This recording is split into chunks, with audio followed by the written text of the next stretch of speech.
तुझसे बिछड़ के जिंदा है जान, बहुत शर्मिंदा है जान, बहुत शर्मिंदा है।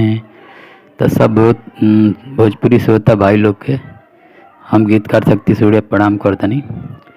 तो यही ट्रैक पर आप लोग के आज सेट सॉन्ग लेके आइल बानी। उम्मीद ना पूरा विश्वास बा कि आप लोग के बहुत ज़्यादा पसंद आई सॉन्ग।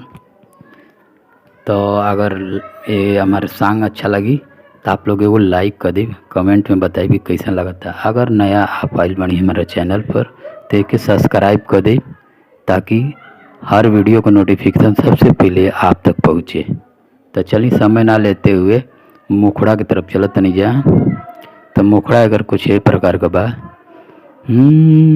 चढ़ी डोली ससुरा गइलू, चढ़ी डोली ससुरा गइलू, जान तू कितना बदल गइलू, जान तू कितना बदल गइलू। चढ़ी डोली ससुरा गइलू, जान तू कितना बदल गइलू, जान तू कितना बदल गइलू। करंतरा कुछ ये प्रकार के बाटे। आज ले दिल के आस बकास तू फिर से वापस आ जाई तू। आज ले दिल के आस बकास तू फिर से वापस आ जाई तू। सुना दिल के बगिया के फिर से तू महका जाई तू।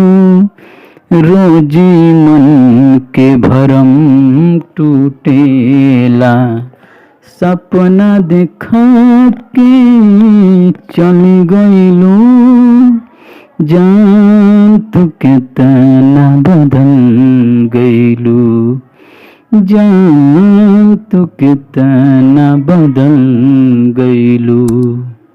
तनी जाए करी दूसरा और लास्ट अंतरा की तरफ।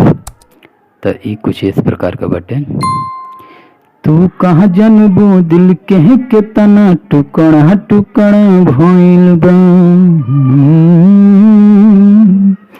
तू कहाँ जनबो दिल के तना टुकड़ा टुकड़ा भइल बा। दिल के हर दीवार पर आज भी फोटो तोहर धइल बा। शक्ति सूर्य के गम में डुबा के अपने तो तू संभल गइलू, जान तू कितना बदल गइलू, जान तू कितना बदल गइलू। तो उम्मीद ना पूरा विश्वास बा कि आप लोग के सॉन्ग जरूर पसंद आई। चलिए आज के लिए धन्यवाद।